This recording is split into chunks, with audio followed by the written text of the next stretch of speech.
So welcome everyone. Apologies for the delay. We had the usual slight technical hiccups, which we haven't managed to totally solve. But nevertheless, we're really very happy to welcome you all tonight. My name's Leslie Head and I'm a geographer at the University of Melbourne. I'm also part of the Murray-Darling Basin Water Cultures Project, and tonight's our first public lecture, so we're really excited. I'd like to acknowledge that I'm on Ngunnawal and Ngambri country today and pay my respects to elders past and present, and also acknowledge that the audience is coming from many different countries across the land, and we acknowledge the traditional custodians and owners. And we also acknowledge Baaka country that we're going to be so delighted to hear about tonight. I would advise you that the event is being recorded and you may need to accept the recording. The recording of the lecture will be made publicly available by the Water Cultures Network. So tonight our order of events is to include the lecture and a Q&A afterwards. If you have questions on the way through, please pop them into the chat. But everyone will be muted except the presenters once we get going. So tonight's lecture is the first lecture to be hosted by the Murray-Darling Basin Water Cultures Network. The network was created last year, 2022, to foster a community of people with an interest in the basin, to disseminate scholarship and create collaborative partnerships. And so we're delighted to welcome those of you who have already signed up for the network. If you are interested in joining the network, you're very welcome, and Margaret will put the link in the chat for where you can join. We acknowledge that the Water Cultures Project receives funding from the Australian Research Council and from the Murray-Darling Basin Authority. Tonight's topic is Indigenous fish traps and fish weirs on the Darling Baaka River. It's based on work by a large team: Sarah Martin, Badger Bates, Hubert Chanson, Duncan, Keenan-Jones and Michael Westaway. We've only got Sarah and Badger here tonight, but we're really honoured that they're being our inaugural lecturers.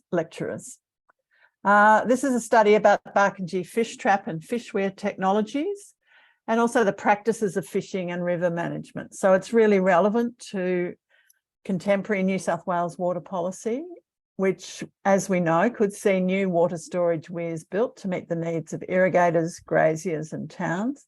And in doing so, those new constructions could damage remaining fish traps and weirs and related cultural practices. So a very warm welcome to all our audience, but particularly to our presenters, Sarah and Badger, and I'll hand over them to start now. Can I just in advance apologise that you're going to see, we haven't quite managed to get the full screen view, so you're going to see the slides down the left-hand side of the screen as well. We haven't managed to fix that. We think we've got a Mac PC glitch happening. But big welcome to Sarah and Badger. Thank you. We're on Willikali country at the moment, which is part of the Baaka Nation. We're talking about the river, the Baaka, but we're actually in Broken Hill, so we're on Willikali land.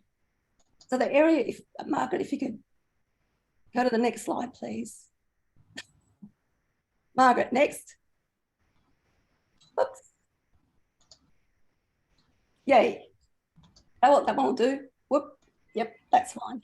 So we're just looking at the area south of Bourke, between Bourke and Wentworth, or actually Torelli National Park and Wentworth.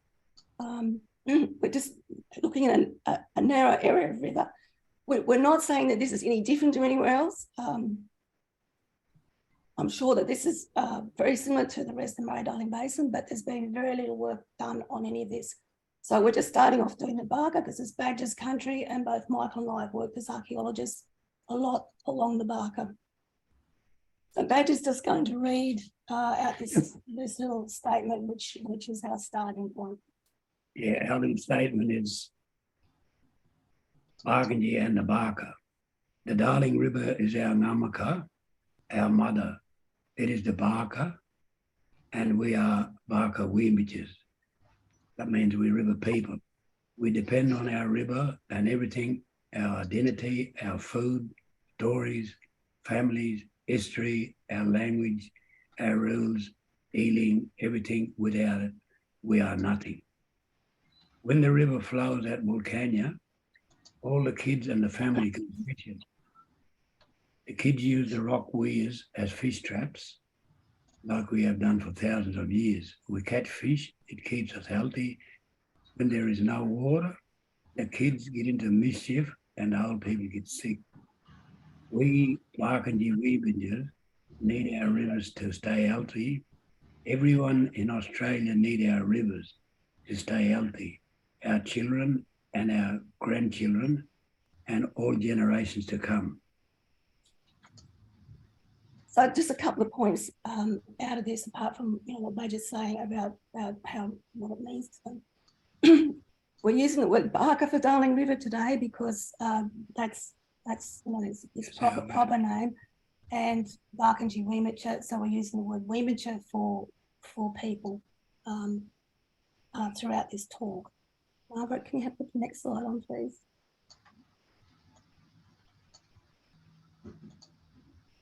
Yes.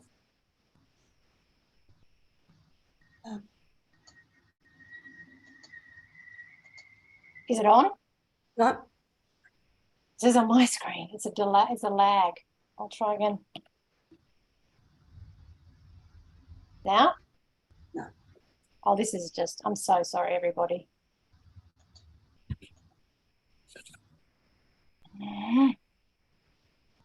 Well, I'll just continue on. You might be able to catch it.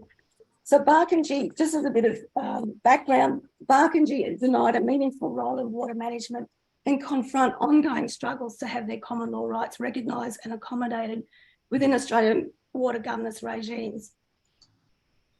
Flow storage and diversion for irrigation upstream have reduced the magnitude and length of flow pulses in the Baaka by over 90%.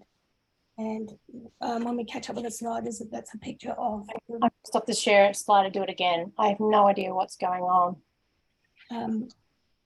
We just have a photo of the Baaka, which is completely empty. Can you see it now? Yep. Okay. Apologies. Right screen. Next one. Yep. So you can see the picture of the Darling River, which is completely empty. Next one, thanks. That's 2019. So the capacity of on-farm storage is upstream from the Baaka has increased by 2.4 times between 1994 and 2020. And you see the picture, Barkanji people demonstrating on the Vulcania Bridge. This was in 2018, but they did the same thing in 2019 and 20. And the young people there, they're walking across the bridge and holding up the traffic, and what they're saying is, what have we got? Nothing. What do we want? Water. When do we want it? Now.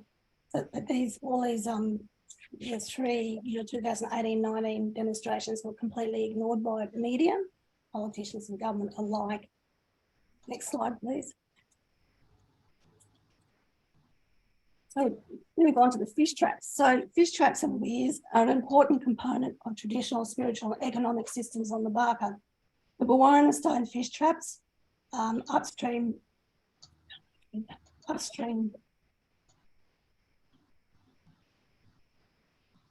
on the Baaka River in the country of the Yemba people are the most famous and best documented stone fish traps in the Murray-Darling Basin.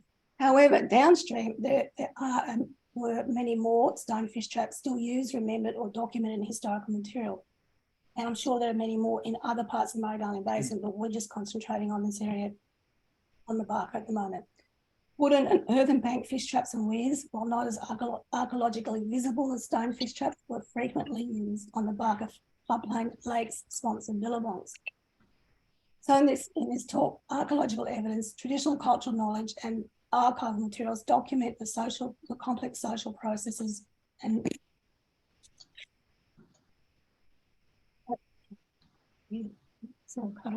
modification of waters and landscapes associated with fish traps and weirs. So next slide, please. We'll just talk a little bit about the fish. Obviously, fish traps, we need to talk about the fish. So we have an issue with government people talking about iconic fish. They call the cod an iconic fish, and they put lots of cod back in the rivers in places. But for Barkindji people, all the fish are important, from the biggest to the littlest. They're all important. They all have a cultural and economic use. There's no iconic fish. They're all very special. So in the 1850s, Kreft, writing in 1866, he says the principal fishes used as food by Barkindji are the Murray cod, silver perch, catfish, and bony bream, as well as the golden perch. Archaeology shows that these 5 fish have been fished on the Baaka for at least 30,000 years. That's Jane Barnes' work. So we know these 5 fish have been significant fish caught in nets and traps and all sorts of things. That's a very long period of time. All these fish are different. They all have different life histories, and they're used in different ways at different times in the trap. So silver perch and golden perch are pelagophiles and travel vast distances up the Baaka to spawn and down the rivers to let the cycle again. Large numbers of these fish are caught in stone fish traps while travelling upstream during floods and freshers in spring and summer. Cod have a different life history. They do travel, but they don't migrate en masse. Catfish usually don't travel at all from their home range, and unless it's a particular reason for it. Bony bream also travel. So all these fish are important to Barkindji people. We don't have iconic fish. We have all the fish that are all equally important. Next slide, please. Margaret, next slide. Yep. So this is just a map that showed that all the little stars of the fish traps, the stone fish traps that we're talking about today. Next slide, please. We'll just start at the top of the river and work down, because that's easy that way. So Torelli National Park, this slide shows the Hell's Gates or Black Rocks fish traps. All history recorded indicates this is still being used by Barkindji in the 1950s. So you'll see in the centre of the slide, you'll see that sort of corridor or race, and there's little openings back towards the lower end towards us. Some are open, some are not open, and the water's flowing down that race, and the fish will come into those openings. In the middle of that slide, there's a flat area. That's what's been blasted to let the paddle steamers have good passage in the 1880s. You'll see the black rocks behind. Next slide, please. So this is the same place, but we're looking from the opposite bank. So there's the black rocks, and on the right-hand side, far right-hand side, you'll see the water flowing through that other area we're looking at. You can see there's quite a little rapid there, and then the flat area. So these children in 2019 they're swimming and what have you, but Badger, who's standing on the left, has shown them fish traps and talked to them about fish traps, and they're relearning about the fish traps. The children in front of Badger, there's a group of children in front of Badger. You'll see there's a natural rock pool there, a round circle that has some rock walls filling in gaps in the circle, and there's some other rock walls all around those outcropping rocks. And of course, there would have been a lot more before it was blasted to let the paddle steamers through, but there's still a lot there. Next slide, please. So we have some oral history from these traps from the 1950s. Uncle Billy Elwood, he says, I know about them. I know about those fish traps. When the water was down low, me and old Uncle Rupert Crowe went up and he showed me how they caught them. They put all the stones in to make the traps. He'd sit down and tell me all about it. And I said, Uncle, look, there's one there. And we went and herded a big catfish, and you'd catch yellow bellies there. But that was when the water was low. So interesting, that Billy's saying that was when the water was low, and he mentions catfish and yellow bellies. So the next slide, there's a mention of fish traps at Louth. There's a mention of fisheries on the rocks in the early records. If you go down the river a bit further between Louth and Tilpa, you'll see this partial map. Inside the blue thing, you'll see native fisheries marked on it. Next slide, Sarah, please. So this is the same area as those native fisheries that are marked on the map, just a little bit upstream from that particular point. And there's 7 rock bars in this area. There's lots of rocks in this area. They're sort of all the way through there. But in this one area, there's 7 rock bars running sort of diagonally across the river. You'll see it running on the right-hand side, sort of diagonally across the river, and you'll see a dry stone wall coming off straight across the river. And it appears to have a gap in the middle, not the middle, but 3/4 of the way along, an opening. And there's a bit of a yard there as well. So we have some really good archival references to this particular area. So Susan Leon, who was an early station owner, 1860s, 1870s, and he wrote extensively about Baakanje people. And he says there were permanent stone pens formed on reefs across the Darling, now known as the fisheries. These were an obstacle to navigation when the river was low. In the old days, while the stream continued low, great camps of Winditcher collected these places for the purpose of obtaining fish. When first seen by the whites, there were quite elaborate systems of pens opening one into another, so that once in, there was little chance of the fish escaping before they were caught or speared. So next slide. And the next slide's Tilpa. Go down a little bit to Tilpa. So Tilpa weir is a man-made weir, and it's using rock that's been brought in, but it's actually sitting on a natural rock shelf, and there are natural rock outcropping rocks. So this is one of the many little walls in front of the actual weir on the natural rock outcrop, and with natural boulders being used as the fish trap walls. There's also oral history about these fish traps being used in the 1950s. So next slide, please. We go down to Wilcannia, and there's a lot of information about Wilcannia because people are still living there. And in this slide, you'll see a group of young people. They're fishing amongst the rocks. So you'll see these oval-shaped rock walls all the way through. On both slides, and in the left-hand slide, the young fellow with no shirt on, he's actually feeling for the fish in the rock. So this rock apron has been used continuously as a fish trap and for gathering yabbies and shrimps. When the water was at the right level, imagers shaped the rocks in the pools to trap the fish and capture them by feeling with their hands. This way of catching fish has been handed down through the generations. Next slide.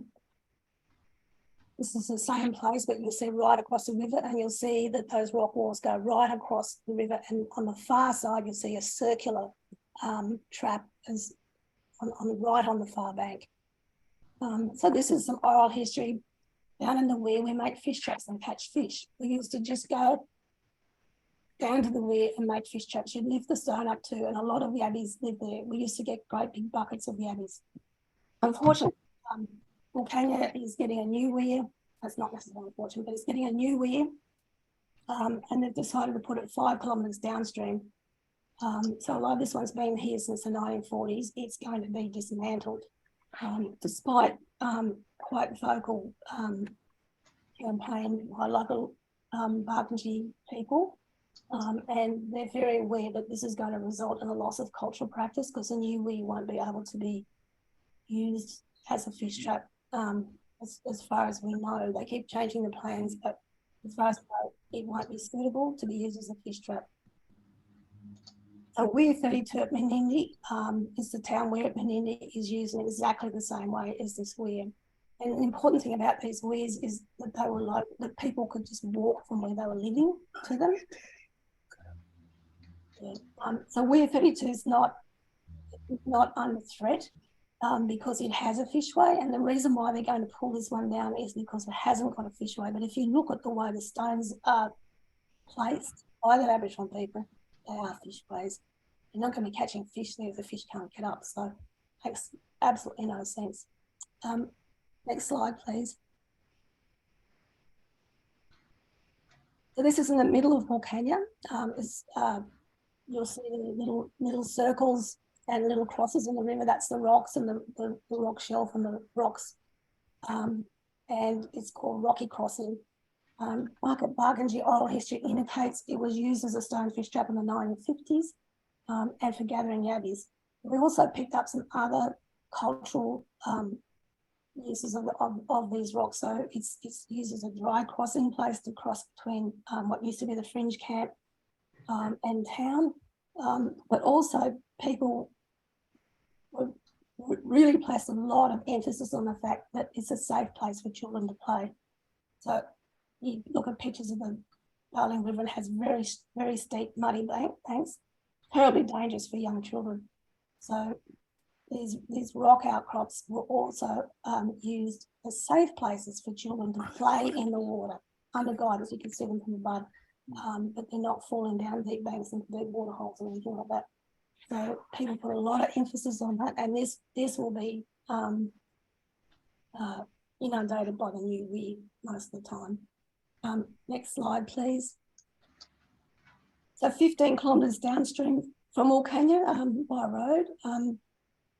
This is called the strip by somebody. Badger calls it the strip. Other people call it Christmas rocks. Yeah, other people call it Christmas rocks. On the paddle steamer charts, it's called 10 Mile Point Rocks. You see there's a large outcrop. There's more to the left, so it's even bigger than what you see in the photo. You can see there's a large rocky outcrop and there's natural round rock pools. You can see all the round rock pools, which are not quite complete. So they had little dry stone walls completing them to make them into fish traps. And the round rock pool on the right-hand side is clear, and that's because that's a spring. And that spring, I think, was not known to go dry until 2019. So we just go to the next slide. On the left-hand side, that's one of the big walls. You see the spring behind. That's quite a major wall that was put in place there to push fish into those round rock pools. And on the right-hand side, you'll see the very small little wall between two areas of rock outcrop. Next slide, please. This is taken in 1970, and you see the rocks, you see the rock pools, and you see the rocks, and you see Badger standing up, holding up a fish. I think you can see it. He's standing up and he's got a big fish, and someone else is fishing. Next slide, please. So between Menindee and Wilcannia, there's a place called Christmas Rocks on the paddle steamer charts, and the left-hand side is the paddle steamer chart, and you'll see the little circles and the crosses. That's the rocks, which you can see in the photo. And in the middle, there's a big island, which you can see in the photo, and you can see the paddle steamers sneaking around the rocks. The Baaka oral history says that old people said there were fish traps at Christmas Rocks, and that was where they had large gatherings of people. So next slide, please. So the stone fish traps have other values. Many of the rock outcrops, with or without fish traps, are of immense sacred significance to Baaka people. They're related to ancestor stories, and people absolutely hate to see them dry and covered with algae. It is a great sadness to people. So rock outcrops are also locations of springs, as we saw at one of the strip, and soaks. There was a soak at the Torelli fish trap, and the spring at some of the others around Wilcannia. This is also of spiritual significance because the shallow freshwater aquifers that create the soaks and springs in the river are the home of the nutri or rainbow serpent. So Baaka grow up, and as they grow, being told the stories, they know and they feel and they see the shallow underground aquifers. And the people are very worried about them being pumped dry to provide emergency drinking water. Places like Wilcannia and Menindee, with the river being so dry, often they have to pump the water as an emergency town water supply. Next slide, please. So just a bit of a recap about the stone fish traps. All stone fish traps in the Baaka display at least some of the features of the Warrana fish traps in Nunu. They have dry stone walls, they have dry stone wings, enclosures, petitions, openings that change with the direction of fish movement. So the fish are going up the river, the opening is downstream, the fish are coming down the river, the opening is upstream. They are built on a range of heights across the river to capture different water levels. Often they have minor rapids. They caught the same range of fish. Sometimes people chase the fish into the traps if the water level was low and there was no water pushing the fish through. They trap pelagophile fish migrating up the river to feed large gatherings of people. And at other times they were used by smaller groups of people. The Baaka stone fish traps utilise rock bars and rock pools, possibly more than some other areas. I mean, that's dependent on geology. But by doing that, they save on building time and they save on maintenance. So there's a win-win situation there. Our colleague Duncan, Keenan-Jones, he looked at weather patterns and rainfall patterns. When we had dated large gatherings of fish traps in the 1800s, he looked at those years to see what sort of rainfall there was, and he determined that the fish traps are used in years of average, less than average, average, or a little bit more than average. They're used every year. You don't have to wait for a really good rainfall year to use the fish traps. They were used all the time. The dry stone walls were keyed, so the blocks of stone could be removed and replaced, resulting in control over the size of fish that were trapped or let through, and control over the flow of water into and out of the traps. So next slide, please. Stonewall fish traps also provided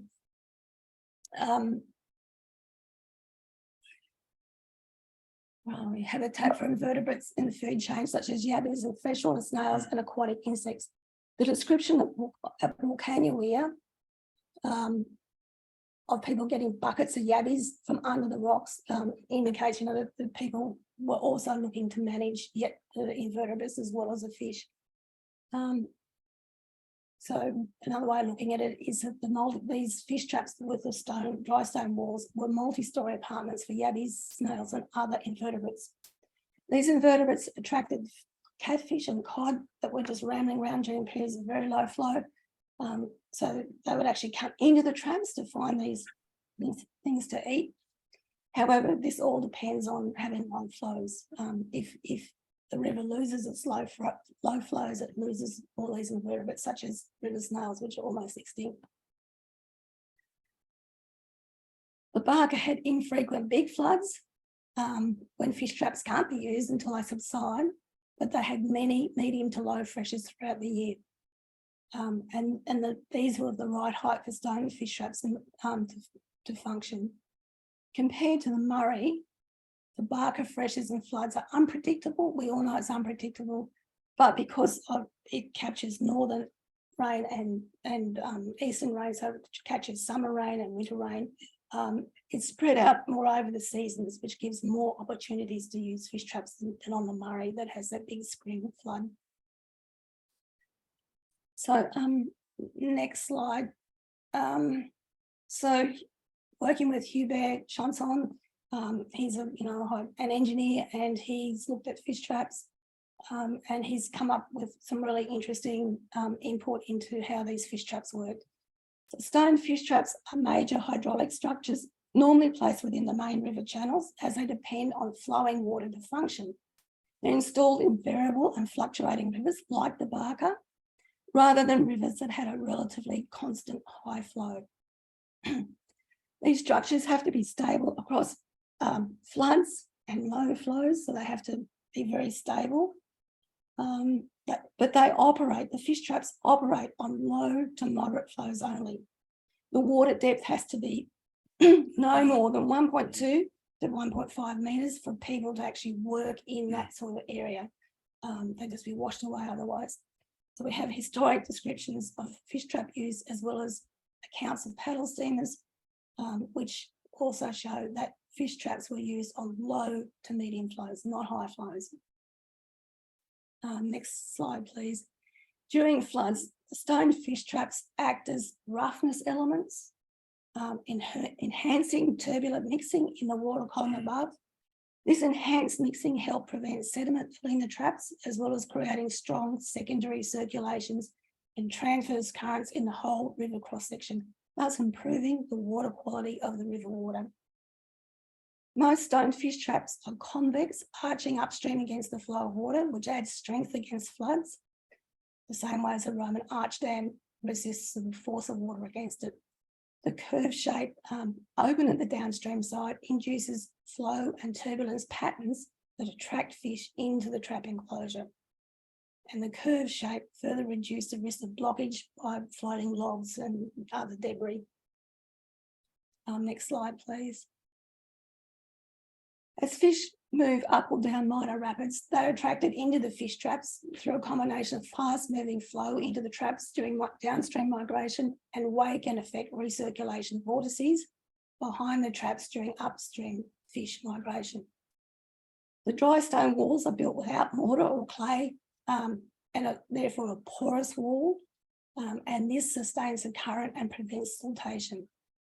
The porosity also assist with the stability of the structure during floods. And as Hubert says, this indicates that Aboriginal people had an understanding of basic hydrodynamic processes.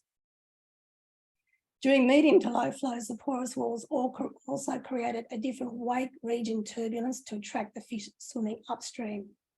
And the walls were designed to have a more porous structure on the upstream side, letting the water in, and a less porous structure on the downstream side to steady the flow of the water in the enclosure. Next slide, please. So we'll now go on to wooden traps and weirs, which have less information surviving, and they're not archaeologically visible, although that could change if we get an opportunity to do archaeological excavations. We might be able to find some remains of these wooden and earthen weirs and traps. So we have, looking at wooden traps first, we have a very early record from Kreft in 1866. He's talking about the 1850s. Shallow lagoons, the outlets of which, when the floodwaters begin to fall, are enclosed with sticks or basket work to prevent the fish escaping, thus creating a considerable reserve for the following months. So here he's saying that they use sticks and basket work to actually keep the fish in as a reserve, and therefore to keep the water in. So he's talking about weirs, temporary weirs here. We have another description from Sturt in 1844. At the head of the water, they made a weir through the bows of which the current was running like a sluice. And we've got oral history from people. I've just put some of Badger's oral history in here. Granny used to tell us what to do at the creek of the Billabong. She'd say, put bushes across and sticks. The fish go in, and when you fill it up, you leave it then. And when the water is going back, that's when you catch the fish. So Badger also made this really important statement that I think we go back to later, but it's very important to keep in mind. Billabongs keep plants and animals safe in a dry time, and when they let these go into the river, when it floods, they seed the river with life again. We know that the floodplain must flood for small things to breed, which together with nutrients wash back into the river to feed the fish and other animals. Nothing is wasted. Everything had its role.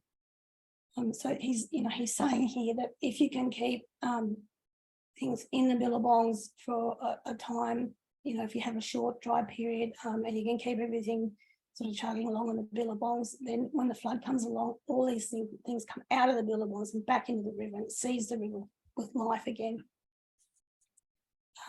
Next slide, please. So looking at earthen banks and pens, we have Sturt again in 1844. He says at the head of the water, the further progress of the floods was stopped by a bank that had been gradually thrown up athwart the channel, and this was the Darling River Branch. And Simpson Newland again, he's talking about the middle Baaka.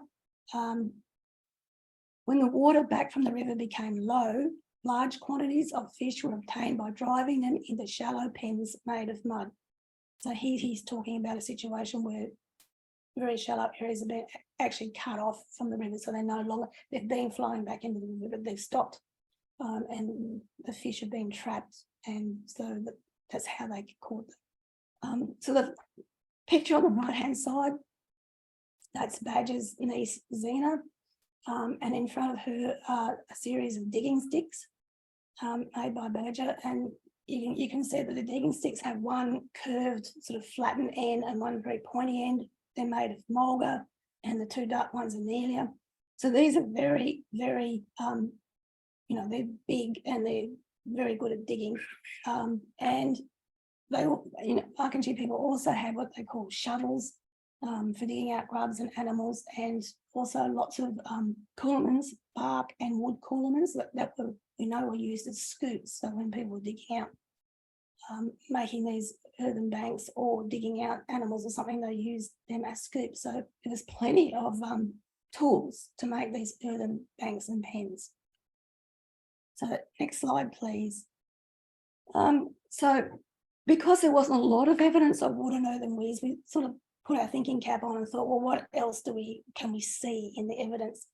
So at Menindee Lakes, there's been a lot of archaeological surveys done, and the surveys demonstrate a higher density and diversity of archaeological material near the lake inlet and outlet creeks, indicating a focal point for occupation. So this material we're talking about are middens, shell middens, bone middens, ovens, ashy deposits, lots of artifacts as well. So very organic, rich deposits and what have you.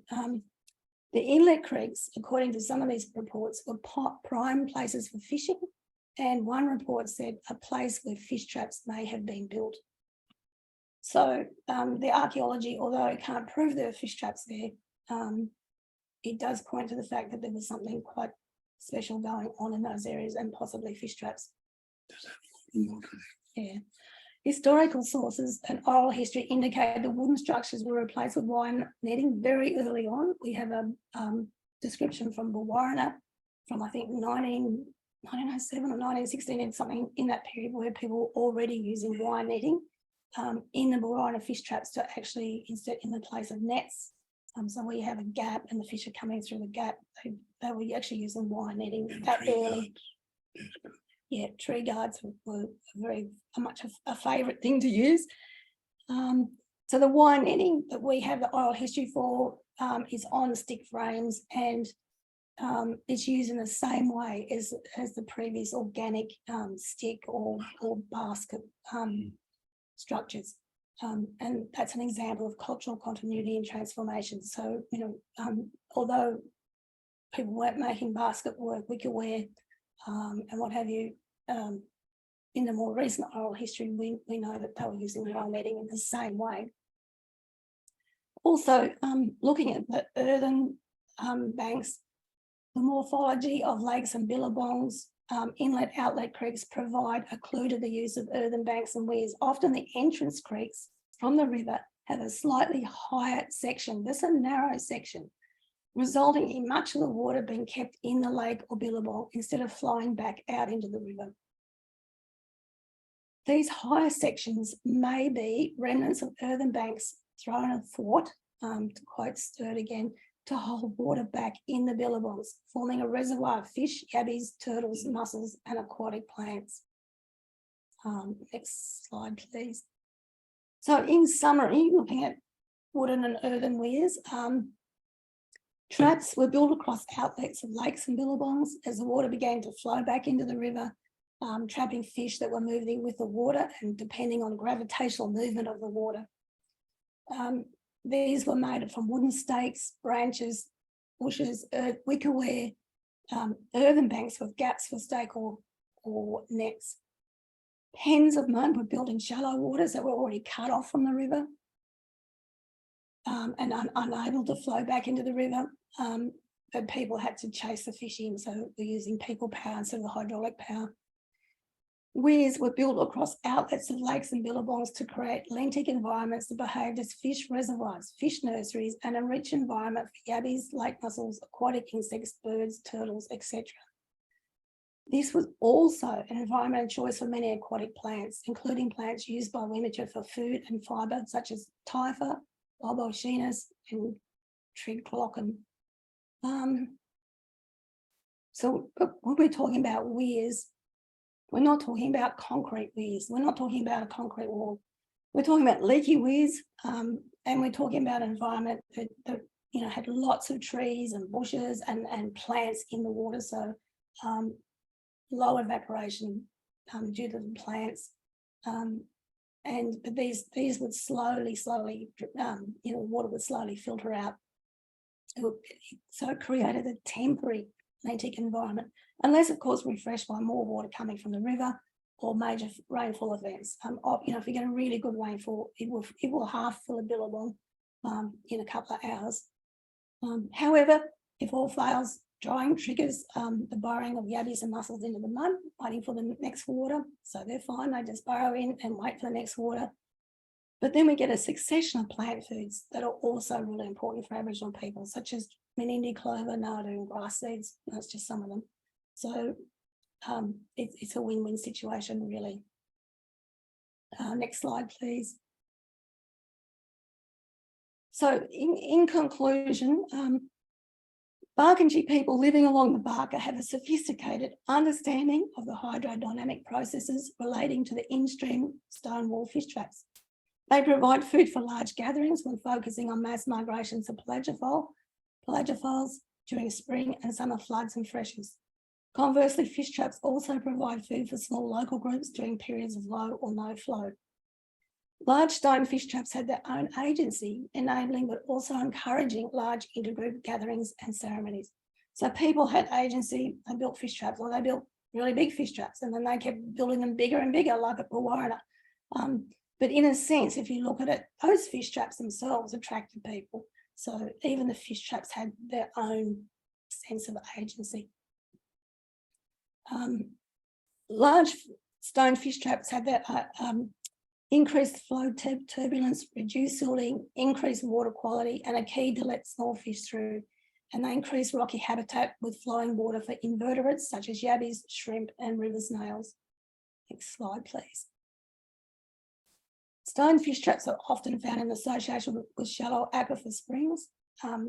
One we recorded built around the spring, and we talked about the significance of all the significance of how the springs are used to attract fish as a drought refuge and for people as well. Barkindji people understand the necessity of flooding lakes and billabongs and previously enhanced these through the use of temporary wooden and earthen weirs, providing fish reserves, fish nurseries, and a rich and diverse habitat for aquatic plants and animals. Such structures kept aquatic plants and animals safe in larger, deeper billabongs to seed the river with life when floods came down after a dry period. And by keeping some water back for a while, that retained water replenished the shallow aquifers that create the springs. So we have a cyclical thing. Wooden fish traps at the entrances of lakes and billabongs used gravity to catch fish as waters began to flow back into the river. And this was replaced by wire netting. The last slide. So fish trap and fish weir research demonstrates that Barkindji cultural knowledge can improve the management of the Baaka, its floodplains and its aquifers. It shows that Baaka had nearly constant connectivity with low to medium flows necessary for stone fish trap use, as well as higher flows. And we would argue that reinstatement of traditional Aboriginal management practices, such as fish traps and weirs, together with river connectivity with low and medium and high flows, is essential to rebuild populations of aquatic resources. And the last slide. That's our team and the paper, which is online at the moment and will be in paper next month, is down at the bottom. Thank you. Thanks so much, Sarah and Badger. That's such a fascinating and rich picture of the environment and the people and the river. So I'd encourage people to put any questions in the chat, and we can direct them to Sarah and Badger. Maybe I'll start. You made the strong point, Sarah, that these are quite low to average flows, and it's not about harvesting the river in full flood, but it's quite variable, and you talk about the different levels, so people have means to access the different levels. I don't know how far you want to go in this discussion, but how would you compare that to the kind of contemporary flows on the river and the nature of those flows? Yeah, the issue has been that we're still getting large floods every now and again, like we've just had, a massive flood, which is not really when you use fish traps. But the low flows, the medium to low flows have been decimated. They've been totally decimated. And this is what's affecting the fish populations and the populations of every other thing. With 2018, 19, you know, almost every mussel, river mussel in the river died. And that's because we're not any longer getting those low flows that come through most of the time. So it hardly ever really stops flowing. And when it does, there's still enough water to keep everything going, because it doesn't stop flowing for long. And then there'll be another little low flow come through, and it's those pulses, those little low flows and medium flows, even the little low flows that have been stopped, and that's through over allocation. Just Yeah.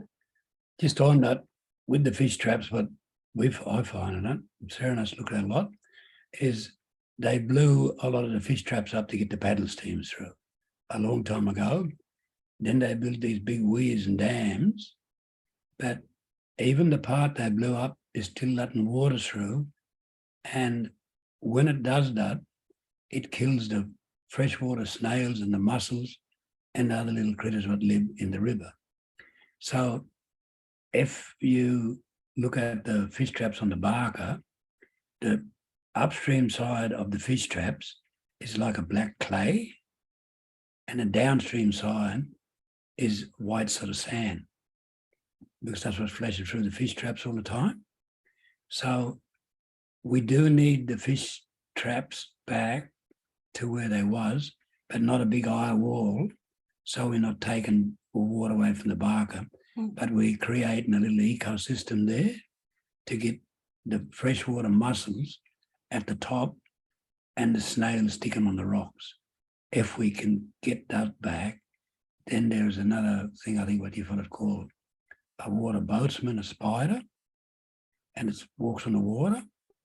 It's just little things like that, so that when we get into a drought, we still got a little bit of water, and we're still getting these little springs and that coming up. But if we don't try, we're going to get nothing in here. So, and that is culture, and it's not just Aboriginal culture, it's the white people's culture depended on these fish things when the pedal steams was coming up. At the Strips fish trap, you will see on the western side of the river, there's remnants of our old house, you know, red bricks. So there was a chimney or something there.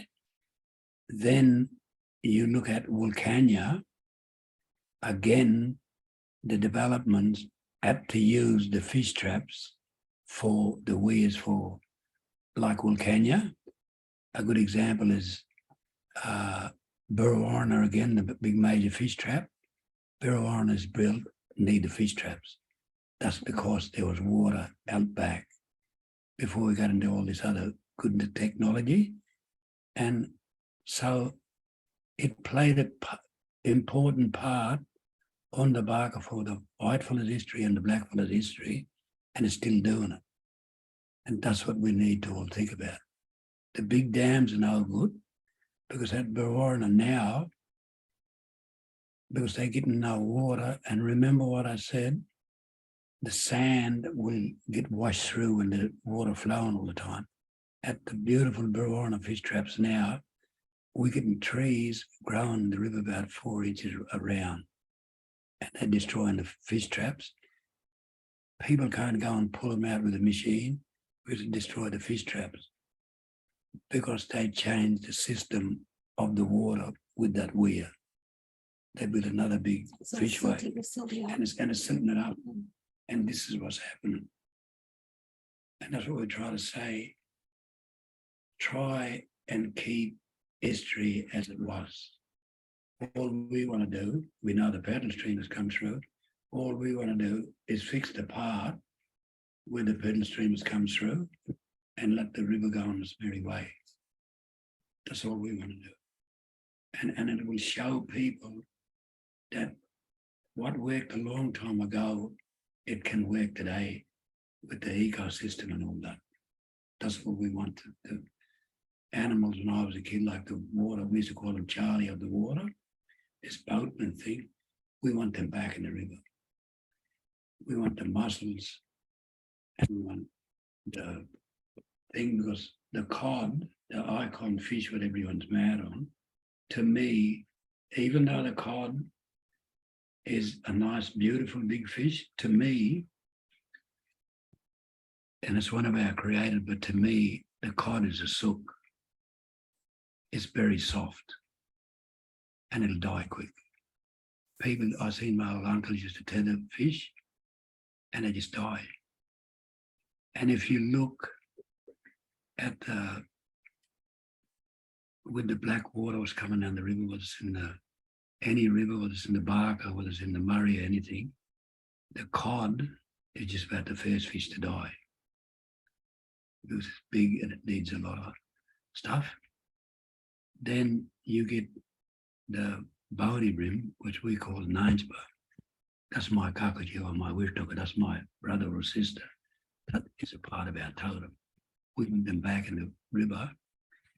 And also that little fish, it'll grow from a little thing like to about here. That fish is good feed for the cod. That's what the cod eat. So it's a food chain we got to do. It's good to see when the government take all the water, they'll come along and they'll breed fish. They'll take them down in their hand and breed them and bring them back and put them back in the river. Good. What about the freshwater mussel? What is a part of the food chain? The freshwater snails, what is a part of the food chain? Nobody brings them back. And when they put a lot of water in, even now with the big flood we had down the Baaka, a lot of the fish are dying anyhow. So the fish they put back, they're dying. There's a study done between Louth, Wilcannia and Burke, and just around that Burke area between Louth and Burke, they found about 5 fish, 5 burnders cod and nothing else. And there's a Warrego River coming and all that. Why is this happening? That's the thing, was the balance we got to do. Yeah. Thanks, Badger. You mentioned the floods just then. There is a question here from Jasmine. Do you know how, thank you for the lovely presentation. Do you know how resilient the traps are to these big flood events? Do they require ongoing maintenance? Yeah, they do, but they don't wash away or anything like that. But they, you need to tighten them up a bit afterwards. But because of the way they're built, with the porous walls and what have you, and the big blocks down the bottom and what have you, it's not like you have to rebuild them completely. You might just have to tighten them up a bit after the flood. And a lot of the stone, they'd be about that round. So when they move, I just know good with inches, but when they'll move about 6 or 8 foot away, and then they'll get caught up in like what we call a whirlpool, and it'll keep them there. They don't take them all the way away. It's the current underneath the water what'll move the stones and displace them but also it won't take them a long way away because there's a current that allows them under there. It's like a whirlpool and it holds them. And we just come back and put them back again.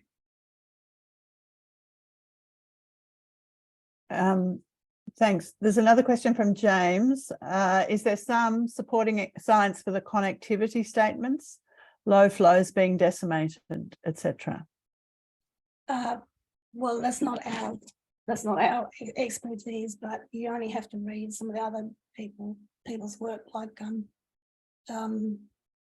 Mel and Cooper and other people. It's all out there. And yes, the low flows have been. It's all. I was looking at a paper the other day that was published. It's not our area of expertise, but yes, there's lots of graphs illustrating that exact point. Yes. Thanks, Sarah. And just reminding people that the link to the paper is in the chat there. The link doesn't actually show the name of the journal. Can you just remind us of the name of the journal? Archaeology in Oceania. Great. I'm just checking if I've missed any questions. Here's one from Sue.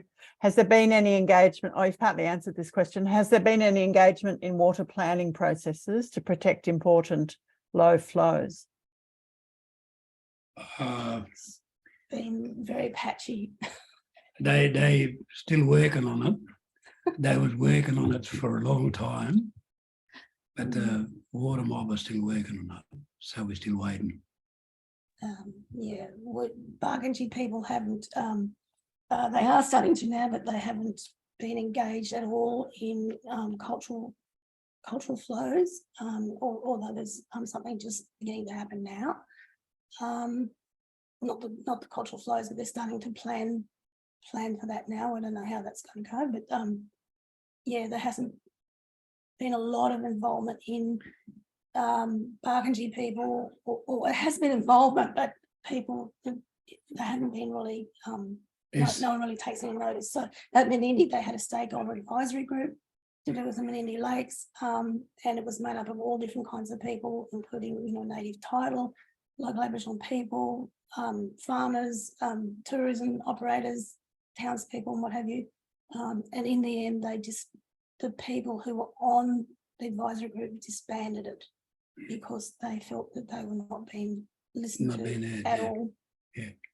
And the thing with the cultural flow, they'll come along and say to us something, but then it don't go. So yeah, it's just. The issue is that the Baaka is at the bottom end of all this, and so people take and take and take and take, and then there's not a lot left for the Baaka, and that's beginning since I think 2012. It's gotten a lot worse, worse than the Millennium Drought as far as those ongoing little low flows and little low pulses. Is a lot worse now than it was in the Millennium Drought even.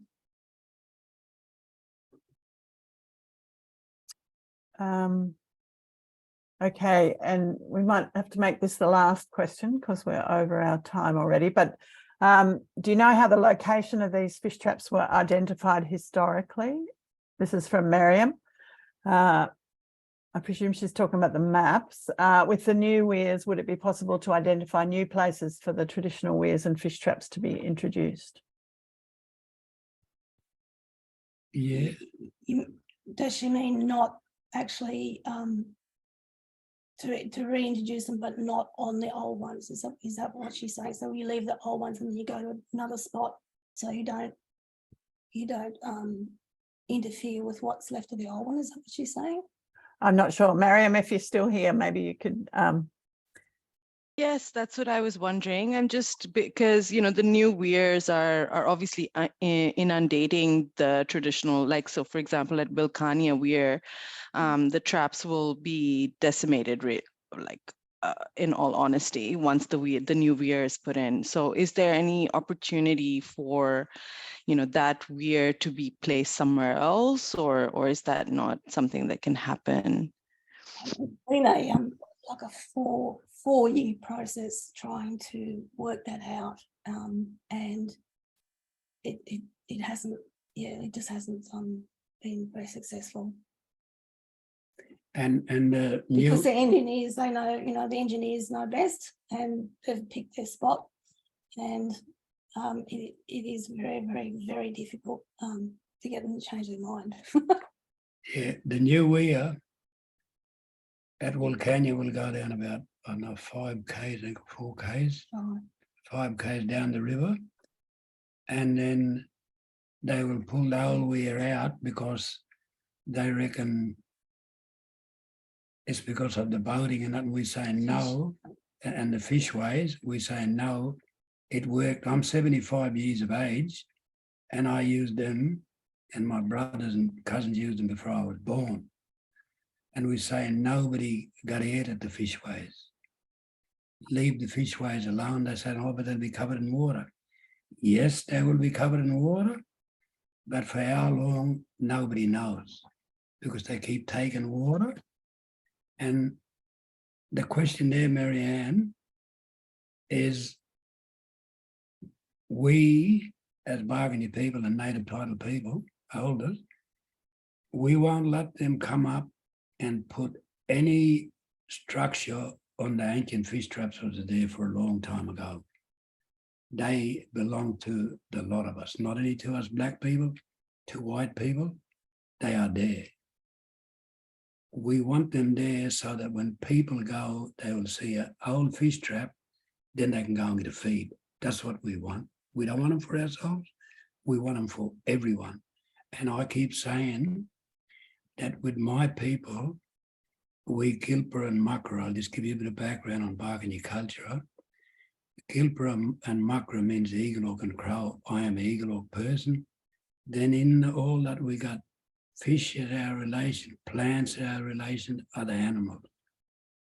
I say to the people now, it doesn't matter what colour you are, if you live on the Baaka, you take something from the river and you protect it, that's yours.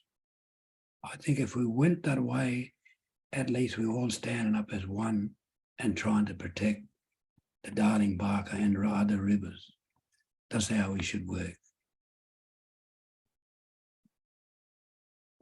Thanks very much, Badger. I think we might give you the last word there. That's a really lovely summary. And so thanks again to all our audience for joining us. Thank you to Sarah and Badger for just presenting to us such a rich and detailed picture, and helping us learn about the different kinds of methods that archaeologists use together with Aboriginal people to work through this. So encouraging everyone to have a look at the paper when it comes. Well, it sounds like it's online now. So this is, as I said, just been the first of events of the Water Cultures Network, but we hope to see you again soon at some future events. Thank you very much, everyone. And thanks to Margaret Cook and Griffith Uni for hosting us this evening. Thanks very much. Thank you. Thank you. Bye.